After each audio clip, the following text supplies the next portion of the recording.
Hi guys, welcome back. I've got a really interesting video for you today. It's an atheist radio host trying to persuade an agnostic historian that Jesus was a real historic figure. Check this out. But I think I just missed it. Oh, here we go. Javi's asking, do you believe in the historical Jesus? That's a good question. Yeah, I was thinking about writing a book about this because I get the question a lot, and I unfortunately get quoted as someone who thinks that Jesus didn't exist, which I think is really very strange because I've written an entire book on what Jesus said and did. Okay. and for him to say and do anything, he had to exist. So I don't think there's any serious historian who doubts the existence of Jesus.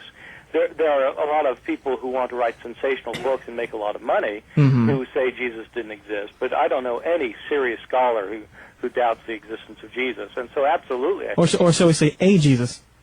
Well, I mean... Because there's some ideas about this too, right? Like, because Jesus Christ itself, right, just means, what does it mean? Like the anointed one or something? Well, Christ is the Greek word for anointed one. It's the same, it's the Greek equivalent of the word Mashiach in Hebrew, which Messiah. is where we get Messiah from. Right. So basically, so any, Jewish sect that believed that they had that Jesus Christ, then that entity would exist, so to speak. So I mean, well, I guess what I'm saying here, I guess I'm going with maybe the multiple Jesus hypothesis, that there might have been a variety of different, which is why we have so many different stories. I don't think there was more than one person. I mean, I think really? there was a historical person, Jesus, and that we can say some things historically about him. But what happened was, after his death, so many people told stories in so many different parts of the Roman Empire that different portraits of Jesus emerged. And some of these portraits show up in the Gospels, so that, in fact, the portrait of Jesus in Luke's Gospel is different from the portrait of Mark, and different from the one in John, and different from the one in the Gospel of Peter, or the Gospel of Judas. I mean, these are all different portraits. Well, it sounds like, to me, there are people in the chat room right now disagreeing, of course, but they're saying that there really isn't any hardcore evidence, though, there isn't any evidence, really, that Jesus did exist, except what people are saying about him. But I disagree with that. Really? What hardcore evidence is there that Julius Caesar existed? Well, this is the same kind of argument apologists use, by the way, for the existence of Jesus, by the way. What's that? They like to say the same thing you just said just then about, well, what kind of evidence we have for Judas? Well, I mean, it's just a typical, it's a historical point. Right. I mean, how do you establish the historical existence Well, I guess from the past? I guess it depends on the claims. It depends on the claims that people have made during that particular time about a particular person and their influence not just the claims. on society. I mean, there are one has to look at historical evidence. And if you say that historical evidence doesn't count, then I think you get into huge trouble, because then then why not just deny the Holocaust? Or, why not deny that Abraham Lincoln lived? Or why not deny, I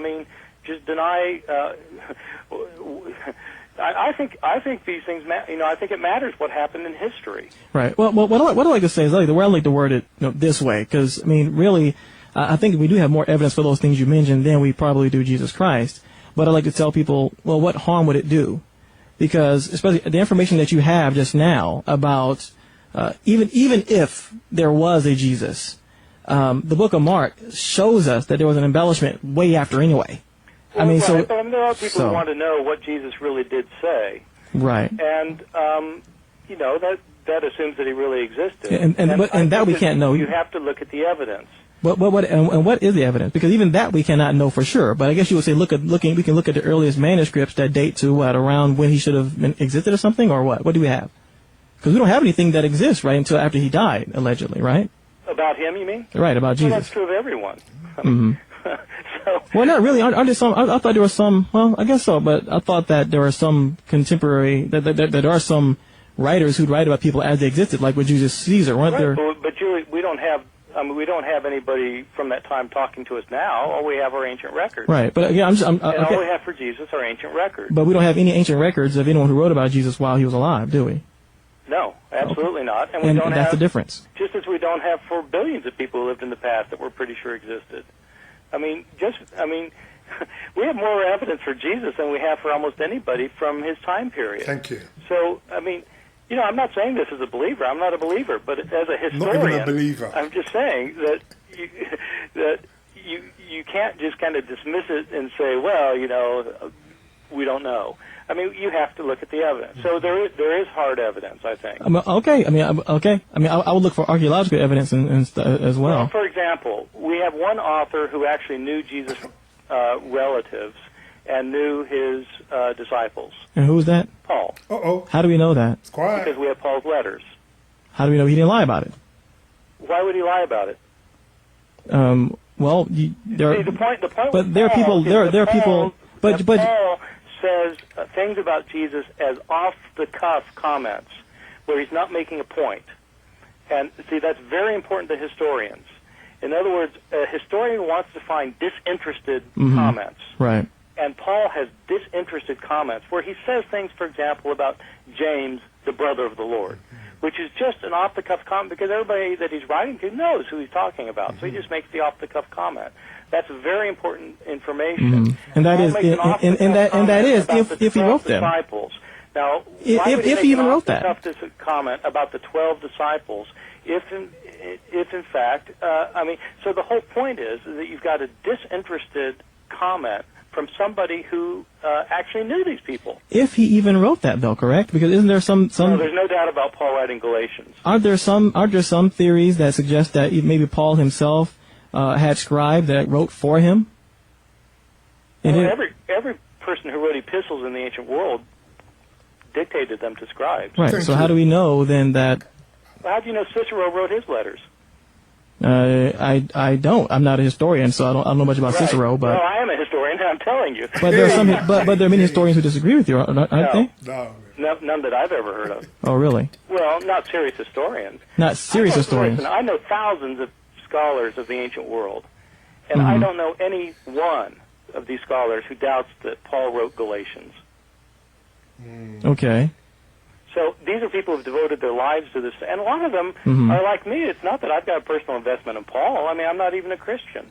Right. I'm just saying, as a historian, there's no doubt Paul wrote Galatians.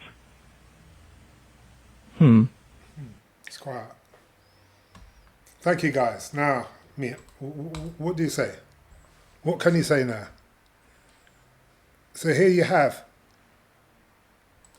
You've got a historian who actually studied these set of information, and this guy, this atheist, is fighting him tooth and nail. So it shows you, unfortunately, a lot of times in life, we're actually going with our worldview, what we want to believe. We're not looking at evidence. Let's look at evidence, guys. There's more evidence, archaeological and historical evidence for Jesus than any other person of history. And yet these people, I'll get them on Quora, and there's a chat session, I think, platform called Quora. And there's atheists on there saying that Jesus wasn't a real person. So what it is, people, they just love their own echo chamber. Guys, examine the truth, examine evidence. Our very souls depends on it. Examine evidence. Trust no one, question everything. Guys, if you found this helpful, please like, share, subscribe, and send it out to anyone you think is going to be interested in it. Thank you so much for your time. Take care.